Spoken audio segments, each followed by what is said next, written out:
Hello, my friend. In this video, we are discussing why servant leaders are nonpartisan. In other words, why are they humble? This clip is from an interview we did with Ben Lichtenwalner, author of Paradigm Flip. This is Business Leadership Today. I'm your host, Matt Tenney. Great question. Yeah, and this is one a lot of people like to talk about because we think of nonpartisan as politics. And honestly, it's a great example, right? Being nonpartisan in politics is a good example, but it's not only about politics. At the end of the day, being nonpartisan means that you're open to new ideas from anyone, anywhere, anytime, right? If somebody approaches us and we see, and see virtually, their title before we see them as an individual, we're setting ourselves up for failures as leaders, right? You need to recognize that the best ideas in many organizations have come from the very lowest person on a traditional hierarchy. Right. Sam Walton was famous for saying, again, and of course Walmart's taken a lot of criticism more recently, in the early days of Walmart stores, he was a big fan of the cashiers, saying, they were the front lines. They are the ones who know the customers better than any executive reporting to him. Right. And that's so true, right? But if you're a big CEO who's very selfish or not, if you're not being nonpartisan, if you're being very partisan, you're expecting the ideas to come filtering up the chain rather than once in a while strolling the floor of your store or your front lines and getting to know the individuals there and seeing what ideas they have. I think, I'm also a huge fan of Max Dupree, who was the son of the founder of Herman Miller. His book, Leadership as an Art, remains by far my second favorite book, third favorite after the Bible, and yours, Matt, of course, or any other books out there.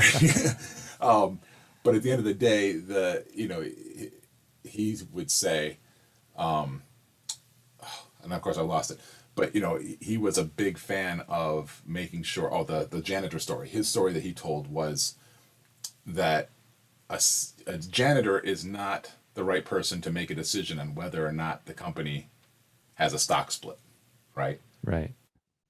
But at the same time, the CEO is not the right person to be choosing what mop the janitor uses. You've got, everybody has their domain of expertise at every level of the organization and at every department.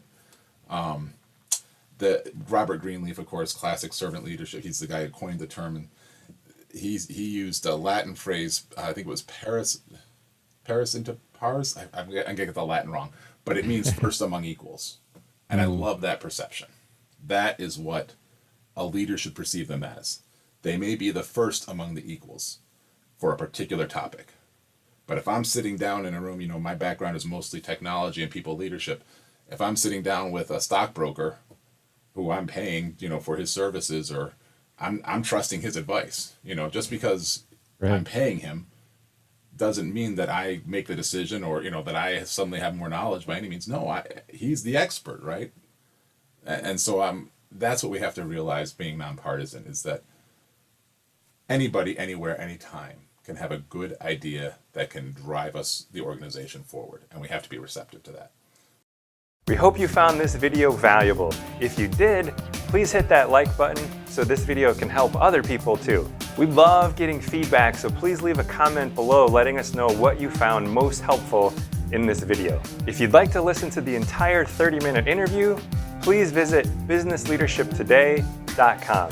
The link is in the description below. Also, if you'd like to see more videos like this one, please be sure to subscribe to our YouTube channel and opt in for notifications. Until next time, I wish you great success building a world-class organization that makes a positive impact in the lives of team members and in our world.